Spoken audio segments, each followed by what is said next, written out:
What's up, guys? Welcome back to Lavender. Today we're gonna have our second episode of Artist of Life, and I'm so excited to introduce my dear friend, Clarissa Wei. So Clarissa is a freelance journalist who recently backpacked all across China, Taiwan, and Tibet, and she's written stories for Vice, Eater, LA Times, so many more, and she's been on TV on travel channels, Bizarre Foods with Andrew Zimmern. I'm so excited. Yeah, thank you so much for having me and coming over. Yeah, so we met when you were writing about Chinese food, and I was Yes. working at 66 Night Market, a food festival in the area. So I feel like I've seen you grow so much and blossom into like a new woman, basically. Yeah, I remember, I think I was in New York when I first heard of the 626 Night Market, and I knew it was going to be a big thing, and I think that was around 2012 or 2011, and that kind of marked a shift in Chinese food, I think, in Los Angeles. Yeah, it was like a big trend, Yeah. right? To talk about Chinese food, and you were basically, Yeah. she was writing about all of the Chinese restaurants in the area. Yeah. And I mean, I want to talk about like your shift in your journey. So Sure. can you talk about your dreams and goals then versus like your dreams and goals now? Yeah, so I think then, I mean, I was still in college, a senior, and then I just really wanted to write and become a journalist. And I kind of started writing about Chinese food in Los Angeles because it was the only topic that I knew more about than the average person, I would say, because I knew the language. So then a lot of things would just focus on restaurants, you know, top 10 listicles, or like the weird things you can eat, the stinky tofu, whatnot. And then now it's changed to more of, I'm a lot more conscious of where food comes from. And that's kind of my goal, trying to get people to think about where our food is coming from. So before it was more on like the trendy surface level, right? Of the Exactly. food, and then now you're going deeper. Yeah, because it was like, you know, a lot of people are obsessed with Yelp or obsessed with going out to eat. That's just the culture of Los Angeles. But after doing this for 4 or 5 years, it's kind of like, what's the point of all of that? You know, we're going out to eat, and I'm always writing about these restaurants. But it's like, why do I find a restaurant trendy, or why do I like it? And it's because, you know, people in the media push it through. Yeah. Okay, so let's talk about your huge trip to Asia. Can you talk about why you decided to go in the first place? Sure. So I had been writing about Chinese food for such a long time, and it was like, I just need to go there. And granted, I've spent considerable time in Taiwan and China already, but this time was like, I'm going to get in deep and talk to people. Yeah, go to the source. Exactly. Yeah. And then I'm really glad I did, because I found out our perception of what Chinese food is there is completely different from what it is Like how? in reality. For example, we think of the southeastern seaboard side, all the way from Guangdong area, Hong Kong to Shanghai, as a huge seafood place or a huge fish place. But I think, you know, because of pollution, a majority or a good chunk of lakes and rivers are highly polluted now. And so the fish that we wax poetic about isn't actually fresh fish. And there was one huge example. It was in Chinese New Year's, and I was taking a cooking class, and there was a Shanghai ayi, an auntie, and I asked her, oh, you're gonna have fish for Chinese New Year's, right? Because fish, it's a symbol of unity, and it's something that people on the southeastern side eat a lot, and especially for Chinese New Year's, you have to eat a whole fish. Yeah. And she just kind of laughs at me, and she's like, no, I'm not gonna eat fish. Why would I eat fish? Really? And at this point, I'm kind of shocked. So No one eats fish anymore? yeah, and she's like, it's disgusting. It's so dirty. Like, Wow. why would I eat fish? Wow. And she was kind of, you know, getting on me for not knowing that too. I see. So I know that you started in the cities and then you decided to go to more remote areas. Can you Yeah. talk about what attracted you to those like rural areas? Sure. So I started in Shanghai because it was just kind of what was familiar to me, like Taipei and Shanghai. You know, my goal was to learn about the food, and when I went there, I kind of realized the food culture is very similar to that of the States, and that, you know, people want trendy brunch restaurants with the perfect Instagram. Yeah. I mean, they don't have Instagram there. The perfect WeChat frame. And all the food, people didn't really know where the food was coming from. It was all centralized distributors. And I just like wasn't getting the story I wanted. I remember going to the city of Wuxi, which has the sweetest food in all of China. Like they have pork ribs, which are just covered in sauce, like sweet sugar. And Jenny Yang, a friend of mine, and I were standing in a grocery store, and we just started yelling, like, why is the food here so sweet? And all of these old like Chinese grandmothers kind of gathered around us, like town hall style.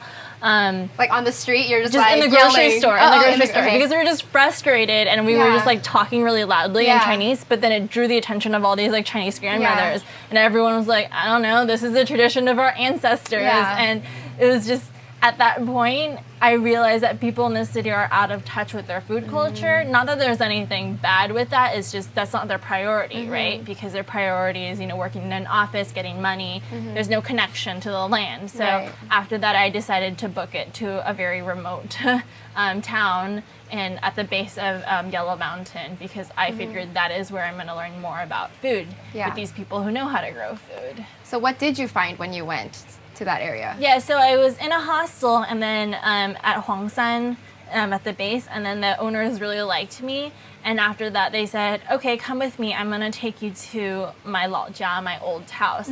And it's a mountain that if you Google it, there will be no information about it online. It's on a map. It's not on the map. I mean, it's on the map technically, but no one knows about it. And we like hiked to a graveyard because it was the 100th birthday of her dead grandmother, and there were just like so much vegetation there, and they used human feces to fertilize the soil, and it's called night soil, and if it's done properly, it's actually it's really good for the soil. And then when we were cooking, it was like, you know, river frog that they caught. It was, you know, they grow their own food. They grow their own food. And it's not a trendy hipster thing for them there. It's because they're so isolated. It was kind of a flashback to the past almost. And it kind of made me nostalgic for what could have been or what was. Let's talk about your biggest struggle. Like, I know you've hit a lot of like rock bottom moments in your journey because I saw you post about them. So can you share like the big one? Yeah, I mean, battling in the trains, and when I say battling in the trains is like getting a ticket was really hard just because the culture there is people don't line up, and a lot of that is just because back then they had a fight to get their food, and so that's just kind of ingrained in the culture. So that was frustrating, like waking up every day and just being like, okay, it's battle time, like you gotta push, it's a war out there. Yeah. And then actually one of my lowest points was living in a large city. I was in Taipei for a while writing about restaurants. And I was hired to put together a guidebook of the best restaurants there. And I say a low point because I just like did not like the work I was doing. It was what great did they ask work. you to do? Just to write a guidebook and go to 200 restaurants in a couple of months. And it was a great gig, and I met a lot of great friends there. But just that work made me realize just how much I don't like the restaurant scene. It's not what you wanted to write about. It's not what I want to write about. Also in Taiwan, what I started to see is that there are more coffee shops and tea shops, and French restaurants are the new hot thing there. So all the cool things that we like about Taiwan here in Los Angeles, you know, stinky tofu, luo fan, all these authentic things, people in Taiwan don't necessarily prioritize. Maybe they're like anymore. Sick of it. They're kind of sick of it. Granted, there are a couple of players who are trying to change that and trying to elevate that cuisine, but by and large, the average person is more obsessed with Western style food. Yeah, I think that goes for a lot of Asian areas that are modernizing. Yeah, and so that was very frustrating to see how Western modes of consumption is what Asian mode of consumption is too. They're consuming how we're consuming because of Hollywood, because of the media. So we kind of set the standard here. We set the standard. Yeah. So I heard you got kicked out of Tibet. Can you tell me about that? Yeah, so I wanted to go to Mount Everest, and I was at the city right before Mount Everest when the tour guide called me into the police station. She says, there's something wrong with your documentation. The police want to talk to you. Oh, shit. So I go in there, and the woman looks at me, and she said, why don't you have an entry stamp on your passport? And I got in with my American passport, and I tell her, well, I had gone into China with my Taiwan passport. And apparently you can't do that because in China, they don't recognize Taiwan. They recognize Taiwan as part of China, and as a Chinese person, you can't have dual citizenship. So long story short, it was just a problem with the documentation. And she's like, oh, I can kick you out, or no, I can put you into jail, but I'm just going to kick you out of Tibet, so go back to the main city, go to Lhasa, and get the first ticket out. But they had closed the airport a couple days before because of a government official, I'm not really sure. So there was no ticket out.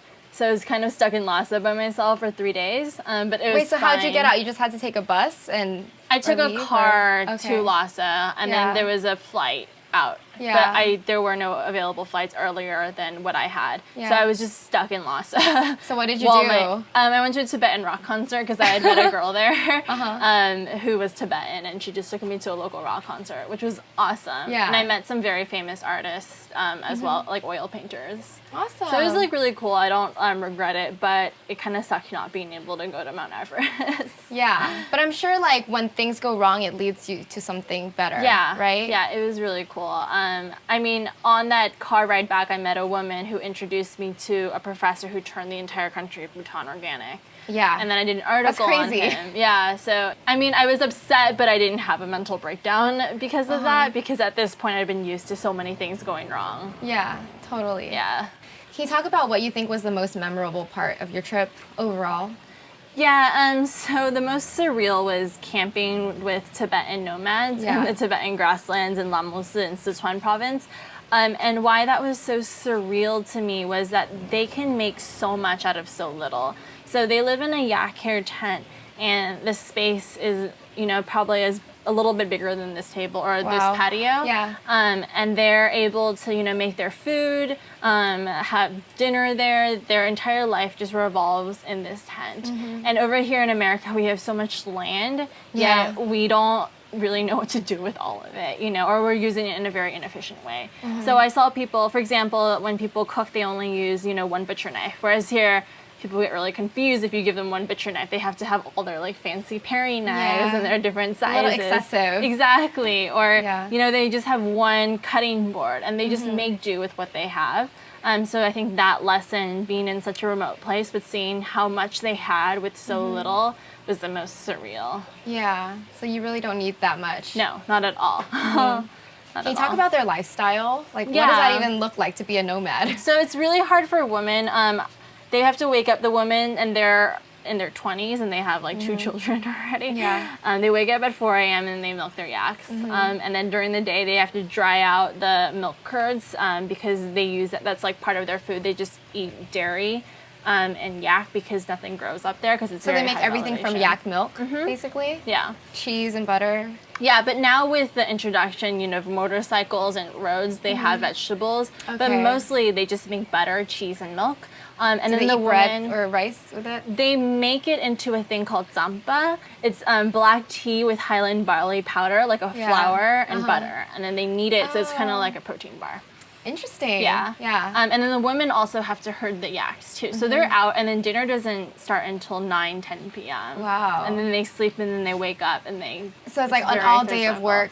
Yeah. And then also, if you think about it, the tent, it's not a big tent, so they're always bent over. And I realized like how flexible they were because they're always kind of in bent over position at a tent, just like making food or like cleaning things. They also have to lay down the yak poop and then let it dry in the sun. And there's a pile on every single tent. That for? It's for fire. So every single tent has a pile of just dried yak poop, and the women will carry it in on their backs. Dang. And they also carry in the water from the stream. So it's a really hard lifestyle. Yeah. How has your trip changed you as a person? Yeah, I think it's made me really aware of where food comes from. For example, I was at Cangong, which is the last traditional fishing harbor in Taiwan, and I just saw hundreds of sharks. It's like strewn across my feet. And that's bycatch. So bycatch is when you have a long net and you're trying to catch, say, mahi-mahi or like ahi tuna, but then like sharks will come in. And so I've realized that, bycatch happens all over the world, and even, in places like the United States. But the difference is that in the United States, we're not allowed to bring the sharks in so we don't see it, whereas Taiwan, you actually see it. So what do they do with it?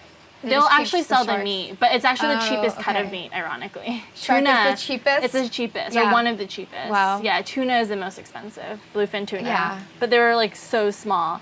And then when I was hanging with the ocean tribe, the Amezu in Taiwan, they basically said we're out of fish. And it was so kind of jarring to me that, this tribe knows more about the state of our earth and consumption patterns than the average city person. And we're the one we are the people who are consuming so much. So is this just happening in Taiwan, or is it like happening everywhere else? It's happening everywhere else. So it's a global issue. Yeah. For, like I said earlier, our consumption patterns are interlinked. So, 90% of our seafood is imported, whereas it's imported from China. Spiny lobster in California, 95% of that is given to China. So it's all interlinked. Yeah. And we need to kind of address it from both sides. It's just that in China and Taiwan, it was easier to see because here everything's kind of behind closed doors because of regulations, for good reason too. Yeah. But there are no regulations. Yeah. So it's gonna in the thick of it, and I was able to talk to people and kind of at the beginning of where they're starting to develop and become more like the United States. So it's more raw there, and I was able to find more stories. But it's the same thing happening here. For example, algae blooms, that's happening in China. It's ruining their water supply. What is algae bloom? Algae bloom happens based on industrial runoff, and the lake is so rich with minerals that the algae will bloom and it makes the water toxic and you can't drink it. So year after year, the algae blooms are getting more and more severe, and that's actually happening in California too. Another parallel is desertification. So what happened with the Dust Bowl was that because we were planting a lot of crops that ruined the soil layer, and then it kind of became a desert, and that's happening so much in China right now. I remember being at a Tibetan plateau, and then next to it I saw sand dunes, and I was like, cool, this is like a 2-in-1 deal. I can come here and like hang out with the yaks and the plateau, and then I can like slide on sand dunes. And I go back are those sand dunes natural, or they were created? Exactly. So I go back to the hostel, and the hostel owner says that's happening because of desertification. They're turning these places into farmland, and it's ruining the soil layer. So there's farming too much. Yeah, farming way too much. Because they have to feed all of these people. All of the first world. Exactly. Which is like a vicious cycle. It's a vicious cycle. And they're also just consuming like Americans. Meat wasn't a really big part of the Chinese diet. I mean, pork is really big, but I mean, if you go to any Chinese restaurant, the meat is kind of on the side, or there's just a little bit. But because of, again, American patterns of consumption, it's steak more and more barbecue. Meat. Exactly. I see. Clearly, there are a lot of issues wrong with our consumption cycle, like where food comes from. Where do you think your ideal world looks like? Like, how would you want us to shift for the future? I think we can generate value out of waste. And there's this whole concept called the blue economy, which is Gunther Pauly is a really good research for that. But for example, you can grow mushrooms out of coffee ground. In Taiwan, in Taiwan, there's a technology to convert plastic into fuel. Wow. Just a lot of things we can be using the waste that we generate into making something very valuable. If you own a juice bar and you have orange peels, you can turn that into something. Yeah. I saw a company that was converting coffee grounds into clothes, and coffee grounds are really good with absorbing odors. And so they sold that to, Patagonia and different sportswear places because, when you sweat, it'll absorb that odor. Wow. Where's that company based? Taiwan. Oh, yeah. So Taiwan's a huge innovator for these technologies. It's just marketing. So do you think it's just an issue of like timing? It's going to take a long time for these things to catch on, or? I think it's awareness too. Before I went on this China trip and saw things for myself, I knew of all of these issues about, global warming, climate change, etc., but I didn't realize how relevant it was until I met people. So I think it's telling the right stories and letting people see how relevant it is to each and every one of us. For example, when I talked to a tribe member at the most remote tribe in Taiwan, he says when he was young, at 11 a.m. or at 10 a.m., it was bearable and they could work in the fields. But now by 10, 11, it's so hot they can't even work anymore. Because of global warming. Because of global warming. And then so you just realize how relevant it is to everyone. It affects everyone. Yeah, but here we don't see it as much because we all get our food from the same areas. And it's a very centralized There's like system. A veil between what we see here. We just shop at the supermarket and that's it. But then I think in Los Angeles, if you go out of your way, you'll be able to see it. So last week I went scuba diving for spiny lobsters. And spiny lobsters are, apparently, I didn't eat it, but it's tastier and sweeter than the Maine lobster. So why aren't we eating it here? Because Chinese people have bought it. So all of that is getting shipped to China, and only scuba divers kind of get access to it. So in your opinion, what's something that we as regular everyday people can do to like start improving the way things are? I would say start very small, and here's an example. I don't know how small it is, but California has been in a huge drought for years. It's one of the worst droughts in history. But instead of watering our green lawns, we could be using that water to grow a food forest. The water that we get is all imported from Colorado. We're stealing water from Colorado and Northern California, but we can be using that water to grow food, which is much more efficient and it generates value. Yeah. Or you can kill your lawns. Like lawns are a waste of land. Exactly, they're right? a waste of land. They don't do anything. If you kind of realize, if you walk towards suburbia, you won't see many birds or butterflies or bees because there are no native plants, really. If you have native plants, you'll attract native pollinators and you'll create a food forest. And it's just a much more dynamic space. I think. And if you plant native plants, they won't need as much water as these New England plants that we have that require so much water. Yeah. It doesn't make sense. So a lot of it is like really being aware and educating yourself on what is a native plant, how to be efficient. Exactly. Also, like, did you know a sprinkler, when it sprays out water, 50% of that water is actually evaporated. Oh, yeah. So it like doesn't do anything. Yeah. So it's like, what are we doing? We're just kind of following these paradigms that we're given. You're just following the system, like how things have been going. Yeah. I think another thing that people can do is to be more aware of what they eat, too. Yes. I know eating out is a huge part of our culture here. But if we had more times where we cooked for one another or went to farmers markets and were more aware of where our food came from, I don't think we would just buy things for the sake of buying things. So it's having a relationship too. And that was something I realized in my travels. The people who had a very intense relationship with the land and with their food, they were much happier in general. That's not a scientific thing, but that was just something I noticed. Yeah. Why do you think so?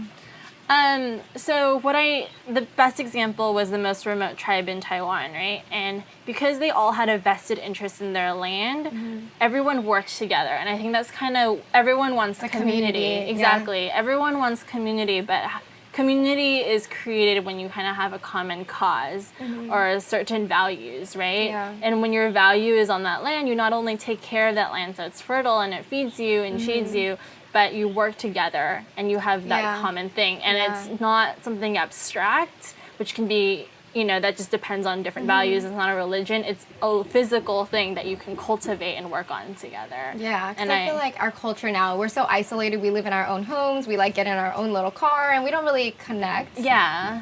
It's that whole philosophy of being present, right? And so there's mentally being present and like, I guess, spiritually being present, but like physically being present, how many people actually know, the composition of our soil or know how to cultivate that? And, the state of our land here in LA, it's, kind of sad. There's a lot of lead in the soil too. Yeah. And we have the highest amount of empty parking lots in all of the United States. And we can be using that to grow things, to cultivate a community. And to grow food, because food does, at the end of the day, bring people together. Yeah, it does. But if you go to a restaurant and you just gather around food, it's a very temporary thing. But if you have a ongoing relationship with the land, it'll grow the community as well. Awesome. Now, I want to ask you, now that your trip is done, what's next for you? So now I'm really focused on finding out where food comes from in America too, because I found that out for China and that was really cool. But I think it's much more relevant if we tie it back into our own land. And I might be going to a farming program in Iowa. Yeah. So I just want to learn more about how to grow our own food and where food comes from. So that includes like going scuba diving, and I'm taking a hunting seminar. Oh, wow. Like which fish is actually edible. Yeah. And I'm really into native plants. So like acorn is a huge native staple here. It's like their main thing. They used to make acorn pudding and acorn mash. Wow. And acorn we noodles. don't really eat it. We don't eat it, but we could be using that, right? Right. You can make different concoctions with like elderberry, which grows wildly when you go hiking. So I think the more I understand about local like very local, and I'm not talking just like your California backyard. local, like backyard local, the more you're able to teach people about it. And there's not a lot of knowledge out there. You're basically saying we have so many resources like in our backyard, but we're not really being efficient with our food. Yeah, so let's just take Los Angeles or California, for example. Okay, well, let's start with the United States. The United States controls more ocean territory than any other nation on Earth. Yet 90% of our seafood is imported. That doesn't make sense. Yeah, where does it go? It goes abroad. So in California, when I went scuba diving, there's hundreds of uni sea urchins on the ground. And like as an Asian person, we love uni. That's like really expensive. They're kind of invasive. But no one's eating them, or if we are catching them, we're importing it to Japan or China or other countries. Maybe because they'll pay more for it. They'll pay more for it. Yeah. And it's because they'll pay more for it, but it's also because there's no local demand. So if we educated ourselves on what's invasive and what's local, we could totally change consumption patterns. And I think this is up to the jobs of chefs and people in the media and just the general public, people who are buying things. When I was in Sichuan province, I went foraging for an herb called the fish mint, and it kind of tastes like cilantro. And then I Googled it in English, and I realized, I think, in the East Coast, it's considered an invasive plant. And all these like gardeners are talking about, how do I get rid of it? Like, I hate it. By that you mean like it's a weed and people don't like it, right? In Lanzhou, Gansu province, there's a plant called penhui cao, which they make into and they put into the noodles, and that's what makes it stretchy when they cool it. They have it in Joshua Tree. It's considered like a pest also. There's just so much of it. So some things we consider here like not useful are actually useful for food. Yeah, like the first time I went scuba diving, I saw sea urchin, and then on the boat, I was like, why aren't we eating the sea urchin? And everyone's like, you can eat sea urchin, that's disgusting. Because American people don't eat uni. Or Western people, it's not part of the culture. So I think this cultural swap, and a lot of indigenous people in the United States, they have that knowledge, and believe it or not, a lot of them are still, like, it's not a thing of the past. They still exist, and it's still very relevant, too. So kind of my vision, and this is a little bit utopia, if you will, is just what if we had suburbia with food forests in our front yards with, like, fruit trees, and then, like, kids would want to, you know, they could gather the fruit, and there'd just be more interaction between people. And I'm really convinced there's just a correlation between taking care of the land and taking care of your community and just happiness in general. So like if everyone grew their own certain fruits or vegetables and you can share with each other. And shared it with people too. I mean, we have front yards that are green and no one uses it. People don't roll around in it anymore.